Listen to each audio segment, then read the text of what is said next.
Hi, I'm your host Vasco Duarte. Welcome to the Scrum Master Toolbox podcast, where we share tips and tricks from Scrum Masters around the world. Every day, we bring you inspiring answers to important questions that all Scrum Masters face day after day. Hello everybody, welcome to our success episode. Today is Thursday and we have with us Paula Doon. Hey Paula, welcome back. Hi, thank you.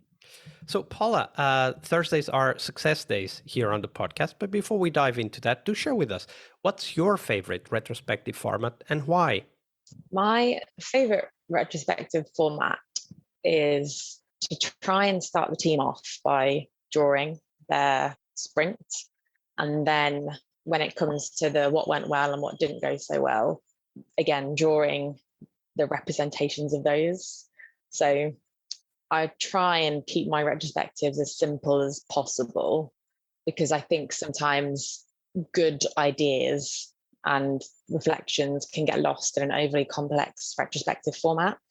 And particularly where you've got teams that are potentially exhausted from a really hard sprint, a really tough sprint review, trying to balance everything that a team needs to balance, having 10, 15 minutes of drawing can be quite a nice icebreaker that's built into the session already. So it's usually a good way to get the team laughing at each other. A really interesting way for those that may be more analytical to spend a little bit of time being creative in whichever way that expresses itself to them. So yeah, that's one thing that I've tried and quite like working with teams.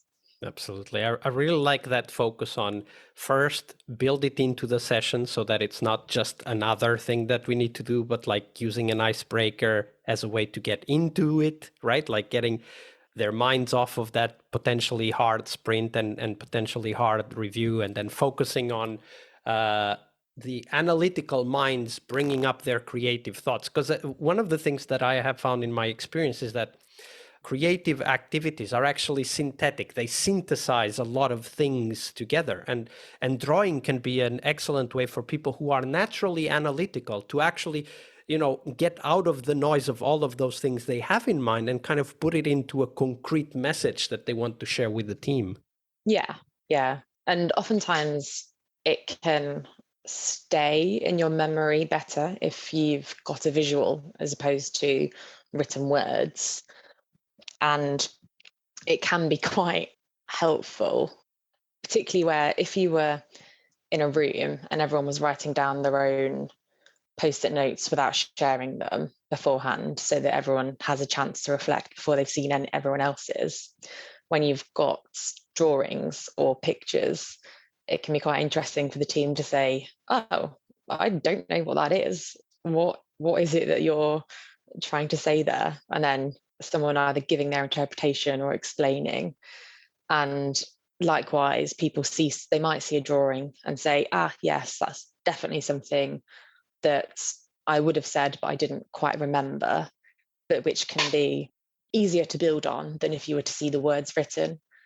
Yeah, absolutely. And also the aspect of explaining through the drawing helps people to associate ideas in a completely different way, because you're trying to map the idea to the drawing, which is a totally different mind process or brain process than just listening, right? Like you're actually actively listening by just trying to map those the language, so the words we use, to the drawing that we created. And the other tip that comes to mind that you shared from this format is the idea that if we build laughter into the retrospective, right? Even just, laughing at each other's inability to draw, and definitely guilty as charged. I think it helps also to completely diffuse the tension that might already be there, because we're going to talk about problems that we want to solve, right? So I think that I find that actually as an incredible energy boost for the team, as well as also kind of a mood changer. It changes the mood. Yeah, absolutely. So, of course, we do this type of retrospectives because we want to become successful as Scrum Masters and help the team be successful themselves. So, Paula, share with us, what's your definition of success for a Scrum Master? Yeah, so I would look to the retrospectives as an indication of whether you're being successful as a Scrum Master. And the two things I'd look for are there improvements coming out of a retrospective? So are we having a really productive hour where we're coming up with new ideas or potential ways to make something better? Or are we having an hour where we're venting and we're getting things off our chest, but in a week's time, the same issues, or a sprint's time, the same issues are still going to be there? So I like to, from a Scrum Master point of view, I like to see a healthy list of actions and ideas coming out of a retro. And then the second test, if you like, is to say, are those ideas being actioned? So once we've come up with the ideas and we've prioritized them into the top one or two, when we come back to those actions, have they been completed, or did we note them down and no one's done anything on them for the past sprint? And when do you do this as a Scrum Master? Is it something that you explicitly discuss within the retros, or is it more of a personal reflection that you do on a regular basis? How do you go through these questions for yourself? I try to build it into the retrospectives. So before you kick off the main retrospective, taking 5 minutes at the beginning to say, how do we get on with the actions from last time? Ideally, the actions themselves would be captured somewhere that is visible, and so that they are taken into account into the sprint in terms of capacity, in the same way that any item that's being taken into the sprint is. So the team are reflecting on it in the daily stand-up, and they are setting aside time to make sure it happens. And that is where I'd say the prioritization is really key. Particularly when you start with a new team, they will likely come at you with a whole host of ideas and improvements. And it can be quite demoralizing if you try and take all of those forward and it turns out that none of them are actioned. So sometimes that actually is quite a useful learning. It can be helpful to start off and say, right, let's do a whole load, and then reflect on that and say, actually, we've learned that we can't do all the actions that we've talked about.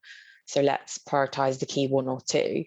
And then once you started to see that minor trickle of improvements, that is when I'm more comfortable as a Scrum Master to say, yeah, the team is on the right track and they're holding themselves accountable and they're really thinking about how to improve rather than waiting for it to happen. And this is actually an excellent opportunity for them to learn about prioritizing work in general, right? Like, because if they take too many actions from the retrospective and they end up being, totally swamped with work and improvement actions and get nothing done, then that's a great learning opportunity for us to bring up the topic that, did you know that this same happens with when you take too many stories into the sprint, which is something we've already talked about this week. Yeah. And sometimes it's really helpful for the team to think about when is the right time to do a particular action. So again, that's something that I find quite a positive conversation, is that a team might reflect on an action and say, that is a really good idea, but it's not for now. We should come back to that in the future or a particular time period. And again, whilst that can sound a bit demoralizing, I think that's quite a healthy way to say, yes, that's important, but as a team reflecting on what we've got on, these two are more important, and this one would fit better in a time period where we know that something else is happening. And that's a very important conversation, because that's what learning how to prioritize sounds like, right? We really want to do this, but it's not the right time. Yeah. Thank you for sharing that, Paula. Welcome. Part of a successful Scrum Master job is to help the product owner. Tomorrow we explore that critical role in Scrum, the product owner role. Tune in to learn about the product owner anti-patterns, what you can do to help the product owner, and a real-life example of what a great product owner is and what made it so tomorrow on our Friday Product Owner episode. See you tomorrow. We really hope you liked our show. And if you did, why not rate this podcast on Stitcher or iTunes? Share this podcast and let other Scrum Masters know about this valuable resource for their work. Remember that sharing is caring.